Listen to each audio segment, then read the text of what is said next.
Hello everyone, welcome back to Shree Talks or welcome to Shree Talks. My name is Shree and let's waste some time together. I know there's been a gap and I know that I don't know when I'm going to be able to upload this, but I do have my reasons. But before I list out all my quote-unquote excuses, I just want to apologize to my listeners, however many of you are there. I'm sure I have like 10 listeners, I guess, or something. I don't know, but I'm really sorry about the delay, and I hope you're doing well. It's been a crazy few months for us, especially in India, for me at least, with the second wave of COVID and everything. But with the rest of the world, I hope you're doing fine. I hope that you guys are getting back on track after everything just closed down and the entire world just shut down. I hope some of you are at least going back to normal life. At least I hope.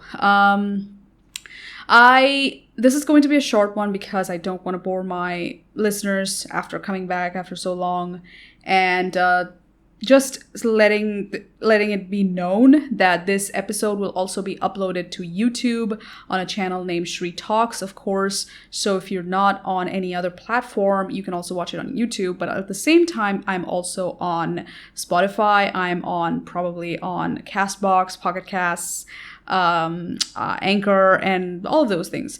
Apple, I have to figure that out a little bit. I'm kind of getting, I'm a little deficient with technology, so I have to figure that out. But otherwise, you can obviously listen to me on Spotify and wherever there are podcasts. So anyways, it's a little scary for me at this moment because like I said, there's been a long delay, and I feel like every single time there is a delay, and there's been, I guess, 3 or 4 times where I have fallen off the productivity wagon, where I feel like it's all gone to shit. There's no coming back from this. I have been absent long enough. It's kind of like that famine mentality starts to kick in and you just don't know what to do. So this is exactly what's going on with me. With this month, I had legitimate reasons, and it was a crazy amount of things that happened back to back. The first thing was that there was a massive earthquake where I live in India. You can research it. It's in the state of Assam, and it's like the entire state of Assam and the entire Northeast got rocked. That was something, like I never felt an earthquake like that before. People kind of say that my area is an earthquake prone area, but it's not Japan. We're not talking about like that kind of frequency here. We do have like slight jolts here and there, like maybe in a 3-point something magnitude, but this was like close to like 6.5 or 6.7, something like that. But it rocked the hell out of us, mostly because it was a long earthquake. It wasn't like an immediate jolt and then you recover and then you kind of recuperate, your nerves get a little jittery. No, this went on. This went on for like 45 seconds to a minute, and the intensity was the same. It wasn't like, oh, there was a little jolt, and then a big jolt, and then, everything shut down. No, it was continuous. And not only that, there were several minor earthquakes that followed that. And by minor, I use the word loosely because it was nothing compared to the major one. But there were several 4-point something to 5-point something earthquakes here that kept on going for weeks. I'm not talking like the entire week there were a few earthquakes. No, after the big earthquake, there were like smaller earthquakes like every hour at the first week, and then it reduced to like 2 or 3 earthquakes per day, and then there was like 2 to 4 earthquakes per week, and it continued on right until like the end of June. I'm not kidding you. This big earthquake happened like at the end, like the end of April. I would say like maybe 28th April or maybe something like that. And it continued on till the end of June. Like all the, I would say, aftershocks, as they say. The aftershocks continued for like months. It was insane. You cannot sit and sleep. You cannot sleep for the first month. You couldn't relax because you were like, is another big one coming? Am I going to be, jolted out of my bed like I did before. So that happened. And the second thing that happened was during the first earthquake, I had kind of a slip. I wouldn't say that I was completely like, by the way, I'm sorry if I'm going to keep clearing my throat. I just installed a new AC. I'm kind of getting used to it. I'm not used to this much of like coolness in the weather, like I'm always, used to a very much heat. Like, let me just reduce the temperature a little bit. There we go. I said reduce the temperature, right? I should have said increase the temperature. Anyways, what I was saying is that, so I wouldn't say I completely slipped and fell, but I pulled something during that earthquake. So what happened was the big earthquake jolted me out of my bed. So I fell off my bed. So immediately there was like an injury, but it wasn't like a big fall. My bed is not very high. It was like a very low bed. I kind of fell off from that because I was sleeping. It was right in the middle of like early morning, I guess I would say. It was like 6 o'clock or 7 o'clock. I fell, and then when I ran out, I kind of had a little bit of a slip on my way down the stairs. I grabbed onto something so I didn't fall. Like I grabbed onto the railing, but I feel like because my foot like got misplaced and I kind of slipped forward like 2 steps ahead, and I had to, hold on to something so I don't like slide down the stairs. I feel like I pulled something on my back. So that went ignored. I didn't feel it at the time. I felt a little bit of a pull, but I didn't feel it that much, so I didn't care about it. I continued on. And like I said, there were several aftershocks. For the first 4 or 5 aftershocks, I was fine. I didn't run out of my bed like I did for that. That was something else. But in the next earthquakes, I kind of jumped up, but I could feel something on my back, like something was happening inside my back. So by that, I mean every time I bent down to pick something up, or if I tried to work out at my home, because we can't go to the gym anymore, there are no gyms anymore, I would pick up a dumbbell, I would feel it. Like if I did some bicep curls or if I did some, tricep dips or whatever, I don't feel anything. In my upper back, there's nothing happening. So my arms are fine, everything is fine. But every time I bend down or if I do like a deadlift or something, I can feel it.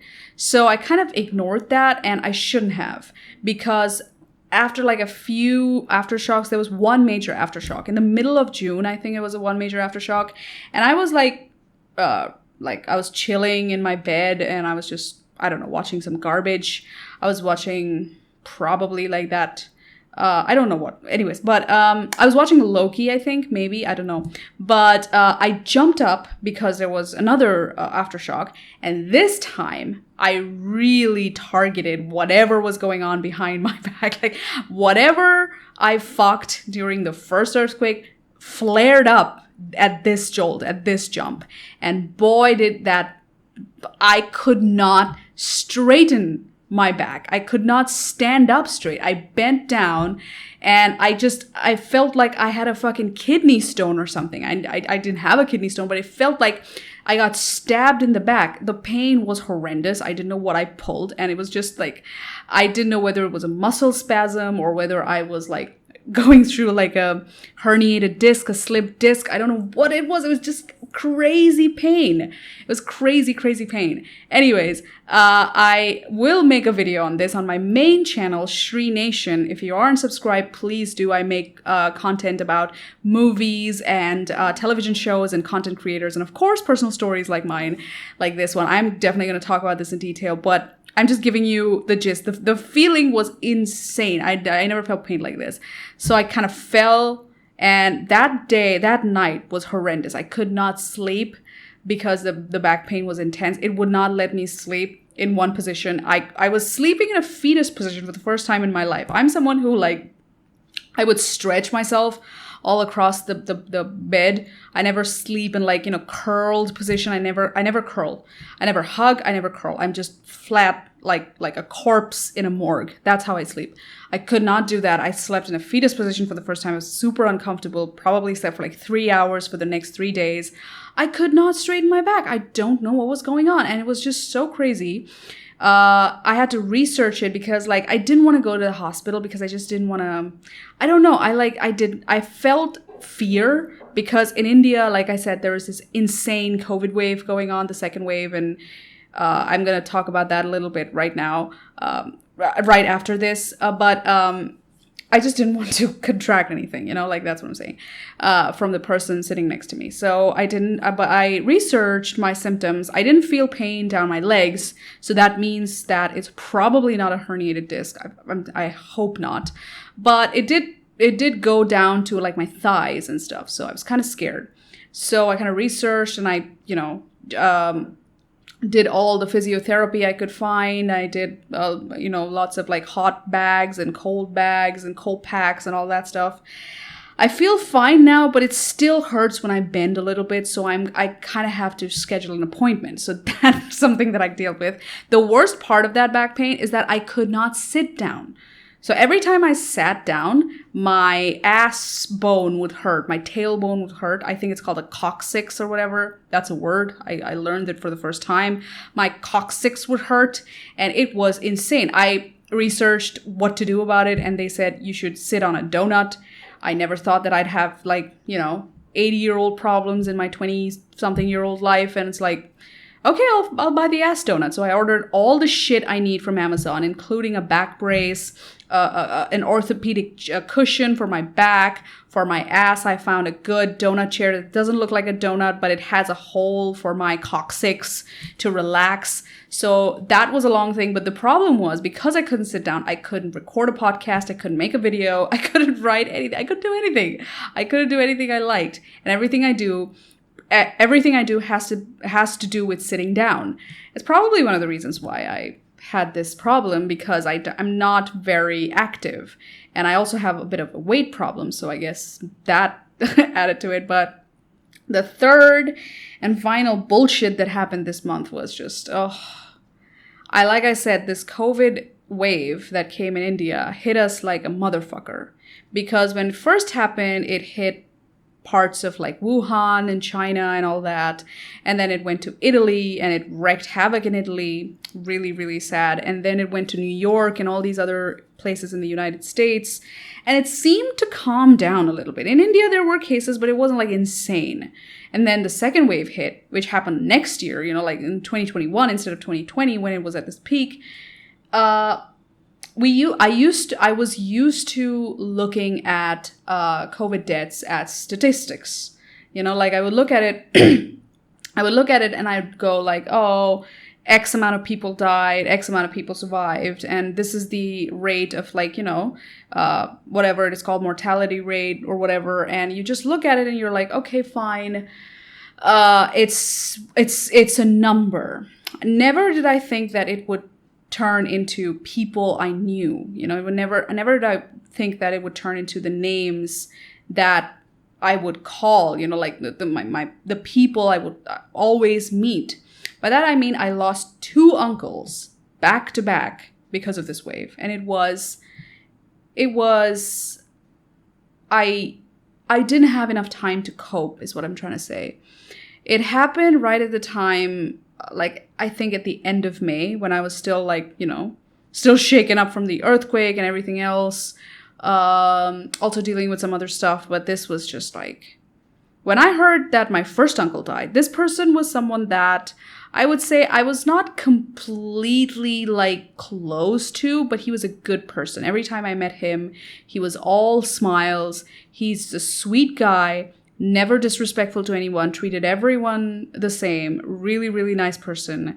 And when I heard that he passed, what hurt me more was the fact that he just attended his son's wedding, his younger son, and they invited me to that wedding. I made up some bullshit excuse that, I was sick or something, but I was not. I was avoiding it because even though they said that they were maintaining COVID guidelines and, only 50 people would show up or whatever, I didn't care. I was like, I'm not going to any gathering. You can't force me, because at that time, I kind of started hearing the news that a second wave was coming, and I couldn't give a shit. But I feel bad now knowing that, after he passed, I could have met him one last time, because he was really a good person. And it sucks because he just attended his son's wedding. He was so excited. He arranged everything. He was just it was truly tragic. The next person that died, my other uncle, Now, this one hurt me more than I could have imagined. I cried for days. I didn't know what to do. I met this person 15 days before he passed. Now, this is the uncle that I would say that he's like my Uncle Ben, like from Spider-Man. You know, he was the one that raised me. He was the one that was there, and he was still the person that would call me up at odd hours of like random days of the week just to ask how I'm doing. No one in my family does that. No one. Like my mom would probably, but besides my mom, it was just him who would remember me, call me up, and see how I'm doing. No one in my family gives a shit enough to at least keep tabs on me, you know, to see if I'm alive, to see if I'm doing okay. That's the only person who gave a shit. When I was a kid, like both my parents worked and they didn't have money for a babysitter. So my aunt, who was like, you know, just newly married. She wasn't married at the time when I was born. So she decided to be my babysitter. And then once she married, my uncle and my aunt were kind of like the two people that raised me because my parents were always working.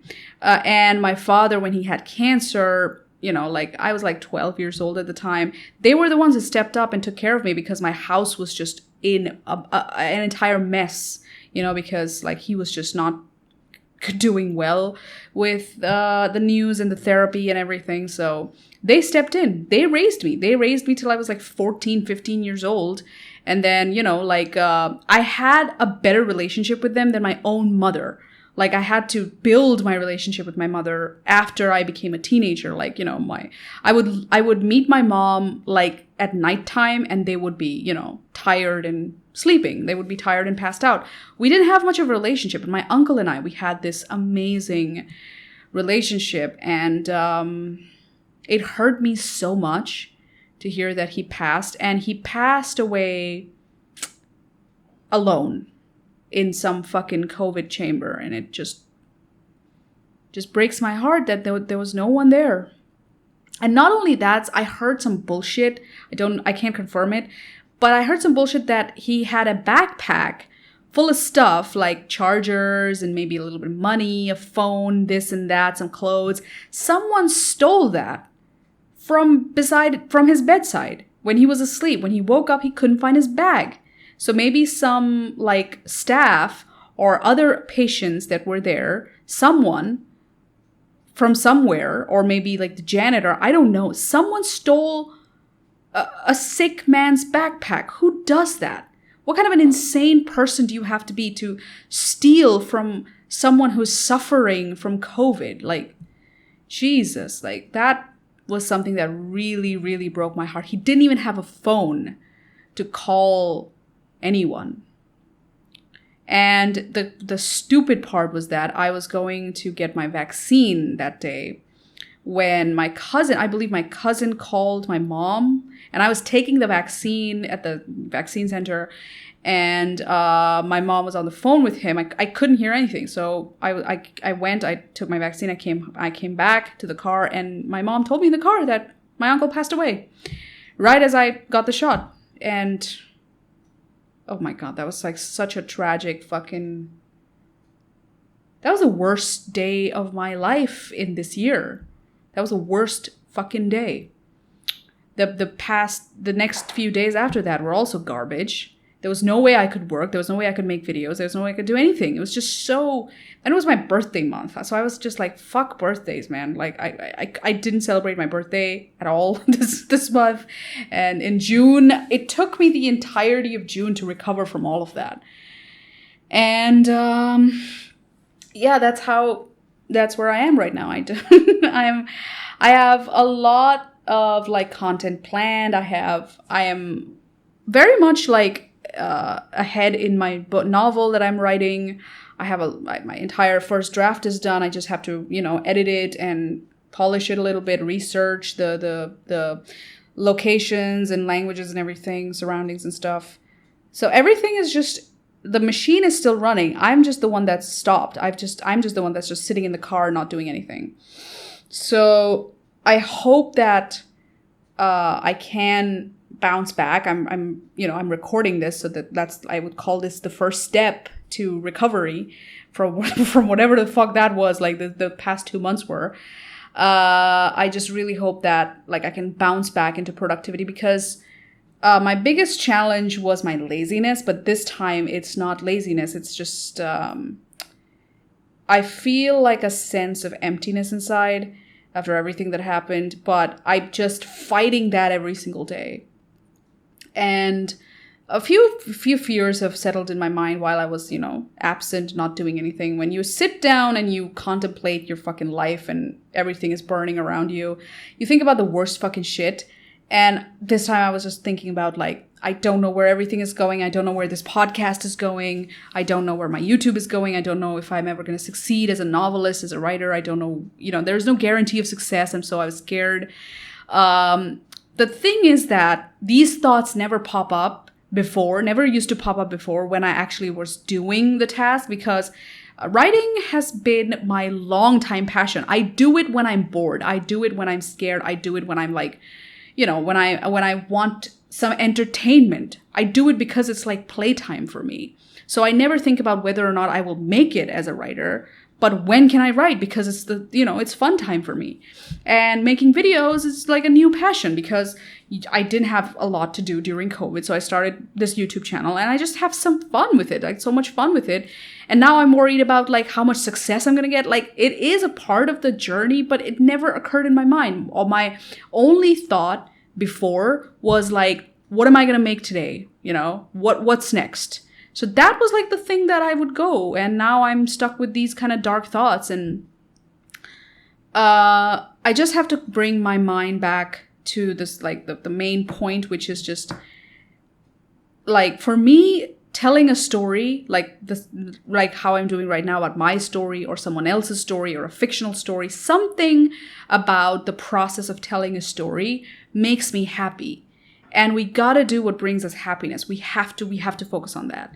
So what the bottom line is, I don't know if I'm going to be doing this forever, but I'll be damned if I don't try. I'll be damned if I stop and like give up, like I will never ever do that. I will always keep doing this. And I guess this is like saying this out loud. I hope I can hear this back again someday when I feel down again like this, and I can remind myself that I didn't do this to be number one something in, somewhere. I'm not trying to be the number one YouTuber or podcaster or writer or whatever. I'm doing this because I can. I'm doing this because I want to. I'm doing this because it's fun.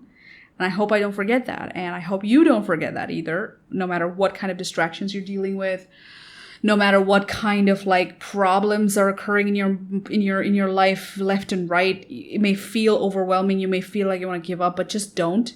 Because when you give up, the only person that loses is you. You can't do that to yourself. You owe it to yourself to finish whatever you started. And I hope this podcast, I hope this audio or video, whatever you're watching this, I hope this helps you understand that. And I hope we meet again. Please do follow me wherever you're listening. I will post 1 episode per week, and I will update it to 2 episodes per week. And I will also be, opening some kind of a forum where you can post things, where I can answer anything, like, we can have a back and forth. I want to have like just some fun here, like a conversation wherever it is. I do have subreddit called Shree Nation. I'm on Instagram and Twitter. I'm on Instagram as Shree Nation and Twitter as The Shree Nation. Facebook also The Shree Nation. You'll find me there.